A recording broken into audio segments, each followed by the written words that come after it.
Alors bonjour! Aujourd'hui, dans le cadre de cette chronique, on va parler des gens qui ont une influence sur vous.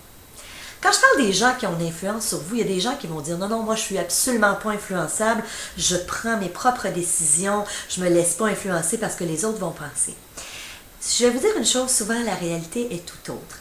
Dans la mesure où, oui, on peut être maître de nos décisions, on peut être capable de faire fi de ce que les gens autour de nous, notre famille, notre entourage, nos collègues de travail vont penser. Mais sachez une chose, les gens qui vous entourent, les gens qui sont le plus près de vous, viennent tout de même teinter votre existence et aussi souvent vos décisions, vos comportements, votre façon d'avancer dans la vie. Et c'est ce qu'on va parler aujourd'hui.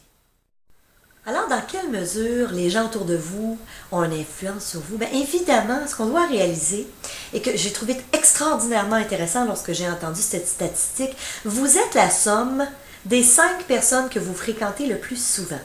Je le répète parce que c'est important. Vous êtes la somme des 5 personnes que vous fréquentez le plus souvent. Qu'est-ce que ça veut dire? Pensez aux gens qui sont le plus près de vous. Si vous êtes en couple, votre conjoint ou votre conjointe en fait partie. Vos enfants, vos collègues de travail, un associé si vous êtes en affaires, vos amis proches. Alors les 5 personnes que vous côtoyez le plus souvent ont un impact sur vous, de par leur attitude. Est-ce que vous côtoyez des gens positifs ou des gens qui voient toujours le verre à moitié vide? Est-ce que vous côtoyez des gens qui ont du succès dans leur vie personnelle et professionnelle? Est-ce que vous demandez conseil ou est-ce que vous vous confiez à des gens qui ont du succès et ce, à tous les niveaux dans leur vie? Et dites-vous une chose, faites toujours attention à qui vous sollicitez des conseils. Je le répète, faites toujours attention à qui vous sollicitez des conseils. Prenons des exemples concrets. Pour moi, il est complètement impensable de demander conseil, par exemple, à quelqu'un sur ma vie de couple. Exemple, je veux améliorer ma vie de couple. Je veux être plus en amour, je veux que ça aille mieux. Je suis en relation depuis 11 ans, mais je veux que ça continue. Si je vais demander conseil à ma meilleure amie qui a 3 divorces à son actif, selon vous, qu'est-ce qu'elle va me conseiller? En l'occurrence, si je suis dans une petite période plus difficile, qu'est-ce qu'elle va me conseiller? Cette personne-là, manifestement, peut être une très bonne personne, mais manifestement, au niveau des relations amoureuses, fort probablement qu'elle a encore des choses à apprendre. Et les conseils qu'elle risque de me donner ne risquent pas d'aller dans le sens de fais les efforts pour que ça dure. Elle ne risque pas de me donner sa recette du succès. Alors, vous voulez une vie de couple heureuse, et c'est un exemple. Regardez les couples heureux autour de vous, les couples qui durent. Qu'est-ce qu'ils font? Posez-leur des questions. Un autre exemple. Vous voulez atteindre l'indépendance financière. Vous voulez avoir beaucoup d'argent. Ça peut être un de vos objectifs. Allez vous asseoir, allez dîner avec des gens qui ont du succès. Vous voulez avoir du succès en immobilier, par exemple. Allez vous asseoir avec des gens qui sont déjà dans le domaine, qui ont 50, 60, 70 logements. Si c'est ce à quoi vous aspirez, inspirez-vous des gens qui ont déjà réussi ce que vous voulez avoir. Je vous raconte une anecdote. Je suis allée dîner avec une relation d'affaires il y a quelques semaines.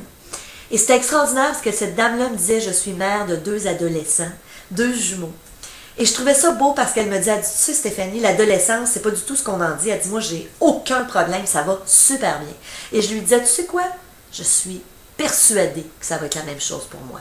J'ai un fils de 3 ans et demi, ça a toujours bien été, je sais que ça va continuer. Et je n'ai aucune appréhension par rapport à la crise d'adolescence. Mais évidemment, cette personne-là serait de bons conseils. Hein? Si je lui demandais, mais comment tu fais? Comment tu fais pour avoir une si belle relation?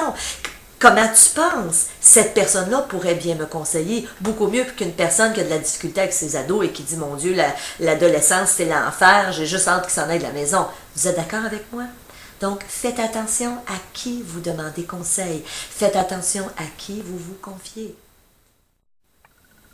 Je termine la chronique avec un dernier conseil. C'est beau de regarder à qui on demande conseil, à qui on se confie, de regarder les gens près de nous.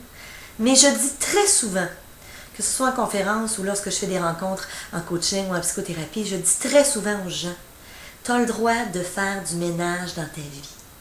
S'il y a des gens toxiques autour de toi, s'il y a des gens qui drainent ton énergie, s'il y a des gens qui sont toujours en train de t'amener vers le bas, tu leur parles d'un de tes projets et dis ça ne marchera pas. Ou tu es sûr, ou ils veulent te mettre en garde. Et souvent, ils ne sont pas mal intentionnés. Ils ont peur, ils ont leur propre peur qui vous transfère.